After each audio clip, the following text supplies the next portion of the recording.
Hello दोस्त, आप सभी का स्वागत है आपका अपना यूट्यूब चैनल गुड्डू कॉम्पिटिटिव पर। दोस्त, हम लोग नंबर सिस्टम का चैप्टर 3 पढ़ रहे थे जिसका नाम था नंबर ऑफ जीरो। इसका एक वीडियो बन चुका है। आज हम लोग नंबर ऑफ जीरो के बारे में पढ़ेंगे जो बहुत ही इम्पोर्टेंट टाइप पढ़ेंगे, इसलिए इस वीडियो को शुरू से अंत तक देखिए, तभी आपको बढ़िया से समझ में आएगा। तो आइए आज का क्लास स्टार्ट करते हैं। यानी नंबर ऑफ जीरो, शून्य की संख्या पार्ट 2। इसका पार्ट 1 बन चुका है। इस टाइप में अगर देखा जाए, पहला सवाल है 1 गुने 2 गुने 3 गुने 4 गुने 5 गुने, ऐसे करते करते कहां तक है? 100 तक है और सभी गुना में है और सबको गुना करके और शून्य की संख्या मालूम करना है।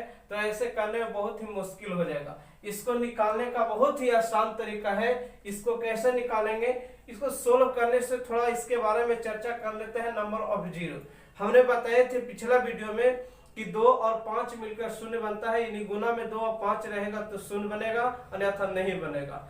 और हमने बताए थे कि 2 और 5 का जितना जोड़ी बनेगा उतना ही शून्य की संख्या होगी, यानी 2 और 5 का जितना पेयर या जोड़ी बनेगा वही उतना ही शून्य की संख्या होगी। तो आइए इस टाइप का पहला सवाल है, 1 से लेके 100 तक गुना करना है और अंत में देखना है कि शून्य की संख्या है कितना।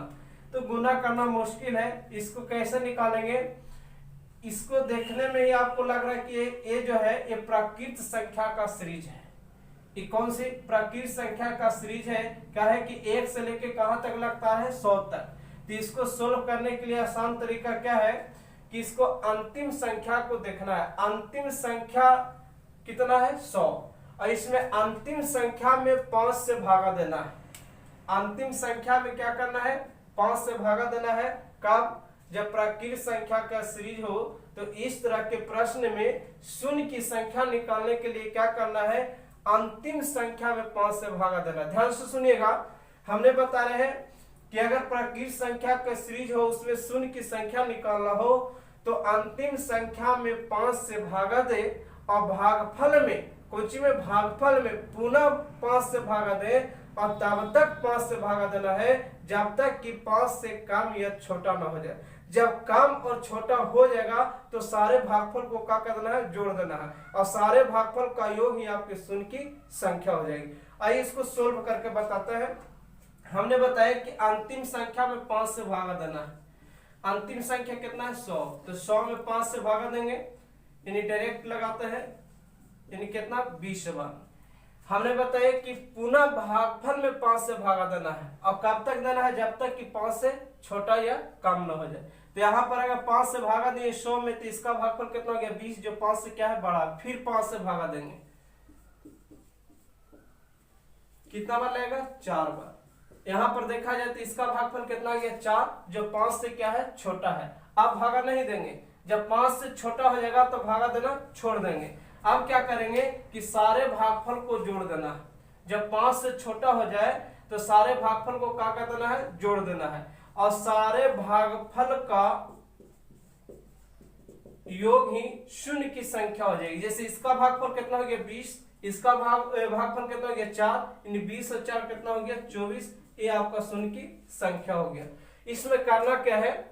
हमने बताया कि अगर प्राकृत संख्या का सीरीज हो और उसमें शून्य की संख्या निकालना हो तो अंतिम संख्या में 5 से भागा देंगे और पुनः भागफल में भागा देना है। और भागफल में कब तक भागा देना है? जब तक कि 5 से कम या छोटा ना हो जाए। कम या छोटा हो गया, यानी छोटा हो गया तो उसको छोड़ देना है। अगर बड़ा है तो उसको 5 से भागा देते रहना है, और जब लास्ट में जब अगर छोटा हो जाएगा तो सारे भागफल को जोड़ देना है, और सारे भागफल का योग ही आपके शून्य की संख्या हो जाएगी। तो आइए इसी तरह के अगला सवाल लेके चलते हैं। अगला सवाल उसी तरह का है, यानी 1 से लेके कहां तक है? 50 तक। हमने इसके पहले बताया 1 से 100 तक के गुणनफल के अंत में शून्य की संख्या। इसमें निकाला है 1 से लेकर 50 तक अगर गुना में रहता है तो शून्य की संख्या क्या होगी। ये भी आपका सीरीज प्राकृत संख्या की है।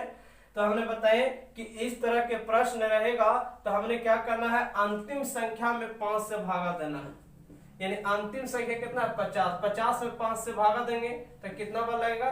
10 बार। डायरेक्ट लगा रहे हैं। अब यहाँ पर देखा जाए तो हमने बताया कि पुनः भागफल में 5 से भागा देना है। अब कब तक देना है? जब तक कि 5 से छोटा ना हो जाए। फिर भागा देंगे इसके भागफल में, क्यों? क्योंकि 5 से क्या है? बड़ा है। कितना बार लगेगा? 2 बार। यहाँ पर अगर देखा जाए तो इसका भागफल कितना गया? 2, जो 5 से क्या है? छोटा है। अब बताइए कि इसका इस संख्या में भागफल कितना गया? 10, और इसमें कितना गया? 2, और सारे भागफल को जोड़ देना है। सारे भागफल का योग ही आपका शून्य की संख्या हो जाएगी। शून्यों की संख्या अगर देखा जाए इसमें तो 10 और 2 कितना हो गया? 12। ये हो गया आपको 1 से लेकर 50 तक के गुणनफल के अंत में शून्य की संख्या टोटल हो गया कितना? 12।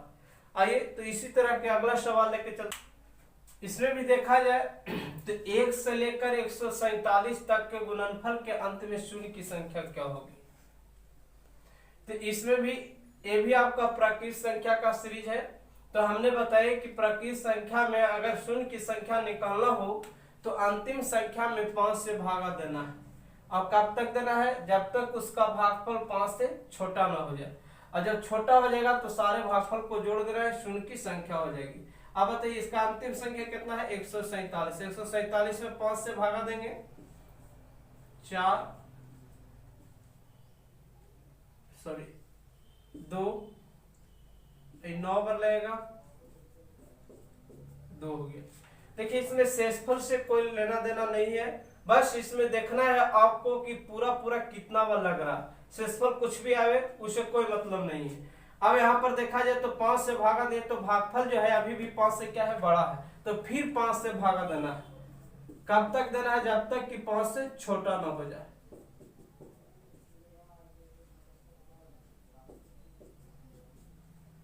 अभी भी देखा जाए तो इसका भागफल जो है 5 से छोटा नहीं है, तो फिर 5 से भागा देंगे इसके भागफल में। अब देखा जाए तो इसका भागफल जो है 5 से क्या है? छोटा है। अब क्या करेंगे लास्ट में? तो सारे भागफल को जोड़ दीजिए। इसमें भागफल कितना गया? 29, इसमें भागफल 5, इसमें भागफल 1, इन्हें जोड़ देंगे तो टोटल आपका शून्य की जो संख्या होगी, शून्यों की संख्या 29 और 5 34 और 1 35, यानी 1 से 47 तक में टोटल आपका शून्य की संख्या कितना हो गया? 35 हो गया। देखिए अब इसमें आप लोग का सवाल होगा कि सर 5 से क्यों भागा देंगे? तो 5 से इसलिए भागा दे रहा है ना कि इसमें 2 की जो संख्या है ना सबसे अधिक है, और इसमें 5 की संख्या जो है 2 से क्या है? कम है। तो इसमें हम 5 के 1 से 47 में 5 कै गो है उसको संख्या मालूम करने के लिए कि उसमें टोटल संख्या है 5 वाला संख्या टोटल है कितना, उसको मालूम करने के लिए 5 से भागा देते हैं। जैसे हमने बताए थे कि 2 और 5 का जितना जोड़ी रहेगा उतना ही शून्य की संख्या होगी। जैसे हमने बताए थे कि 2 के पावर अगर मान लीजिए कि 47 है और 5 के पावर अगर मान लीजिए 40 है, तो बताइए इसमें जोड़ी कै गो बनेगा? तो इसमें अगर देखा जाए तो 5 की संख्या बहुत कम है, तो जितना कम रहेगा उतना ही शून्य की संख्या होगी। इसमें 40 हुआ, इसमें 47 हुआ, यानी कितना इसमें 2 और 5 की जोड़ी बनेगा? तो 40 गो, यानी शून्य की संख्या कितना होगा? 40 गो होगा। तो इसमें अगर देखा जाए तो इस सब में जो 2 के जो संख्या यहाँ देखिए 2 यहाँ मिल गया 1 गो, इसमें 2 गो मिल गया, और अभी तक 1 गो मिला है 5। तो इसमें 2 के जो संख्या जो 5 से बहुत ही अधिक है, तो इसमें 5 की संख्या मालूम कर लेते हैं, और उससे हमको मालूम हो जाता है कि इसमें जोड़ी जो बनेगा वो टोटल जोड़ी कै गो बनेगा? 35 गो बनेगा, और जितना जोड़ी बनेगा उतना ही शून्य की संख्या हो गया। इसलिए इसमें 5 से भागा देते हैं, और इसका निकालने का बहुत ही आसान तरीका है। तो उतना आपको करना नहीं है, बस ध्यान यही देना है कि अगर प्राकृत संख्या की सीरीज हो तो अंतिम संख्या में 5 से भागा दे, और पुनः भागफल में 5 से भागा दे, और तब तक 5 से भागा दे जब तक कि 5 से छोटा ना हो जाए। जब छोटा हो जाएगा तो सारे भागफल को क्या कर देना है? जोड़ देना, और सारे भागफल का योग ही आपका शून्य की संख्या हो जाएगी। चलिए अगला सवाल जो है थोड़ा सा चेंज है। इसमें देखा जाए तो 2 गुने 4 गुने 6 गुने कहां तक? 100 तक के गुणनफल के अंत में कुल शून्य की संख्या क्या होगी? अंत में कुल कितने शून्यों की संख्या होगी? देखिए अगर इसमें डायरेक्ट अंतिम संख्या में 5 से भागा देकर अगर शून्य की संख्या निकालेगा तो बिल्कुल गलत हो जाएगी। क्यों? क्योंकि ये आपको प्राकृत संख्या का सीरीज नहीं है। आपका 2 गुने 4 गुने ये जो है सीरीज, ये सम संख्या का सीरीज है। किसका है? तो सम संख्या का। तो सम संख्या वाला में अगर शून्य की संख्या निकालना हो तो इसमें थोड़ा सा काम करना है, थोड़ा सा चेंज करना है। क्या करना है? उसके बाद पहला ही वाला रूल को अपनाना है।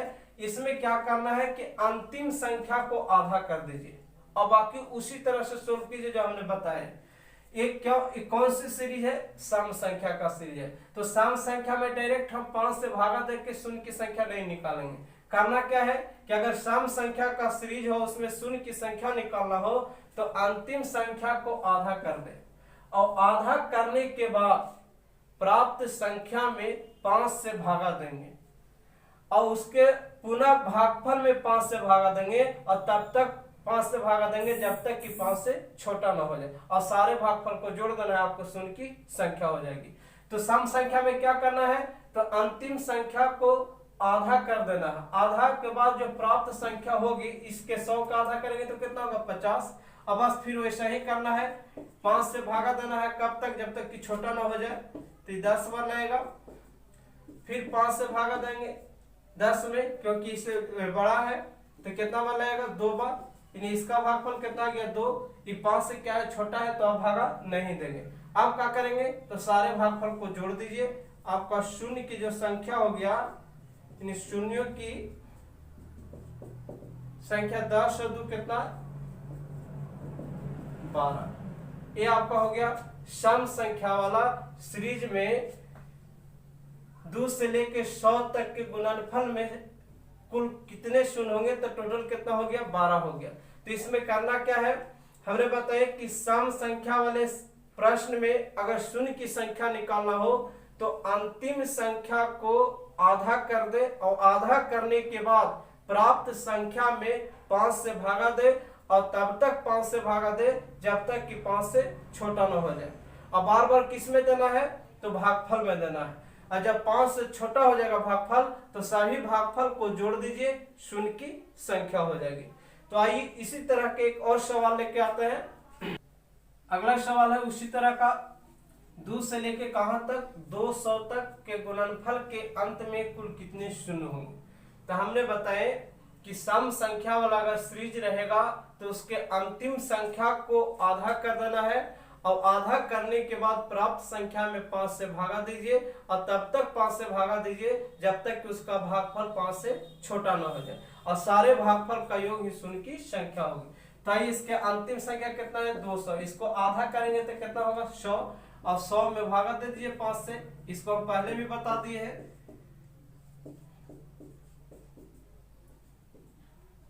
फिर भागफल में 5 से भागा देंगे, क्यों? क्योंकि बड़ा है अभी। कितना बार? 4 बार। अब ये क्या हो गया? छोटा हो गया। अब सारे भागफल को जोड़ देना है। आपका टोटल शून्य की जो संख्या हो गया वो आपका टोटल शून्य की संख्या कितना हो गया? 24 हो गया। तो ये आपका सम संख्या वाला प्रश्न का शून्य की संख्या निकालने के लिए हमने बताया। आइए एक सवाल और ले लेते हैं इसी तरह का। इसमें है अगला 2 से 2 गुने 4 गुने 6 गुने कहां तक? 40 तक के गुणनफल के अंत में कुल कितने शून्य होंगे? देखिए आपको इस सम संख्या का सीरीज है, क्योंकि सब 2 से कटने वाला है इसलिए सम संख्या हो गया। और सम संख्या सीरीज वाला में हमने बताया अभी कि क्या करना है कि इसको अंतिम संख्या को आधा कर दीजिए। आधा करेंगे तो कितना हो जाएगा? 20। और अंतिम संख्या को आधा करने के बाद प्राप्त संख्या में 5 से भागा दे और कब तक देना है? जब तक कि छोटा ना हो जाए। तो 5 से लगेगा कितना बार में? 4 बार में।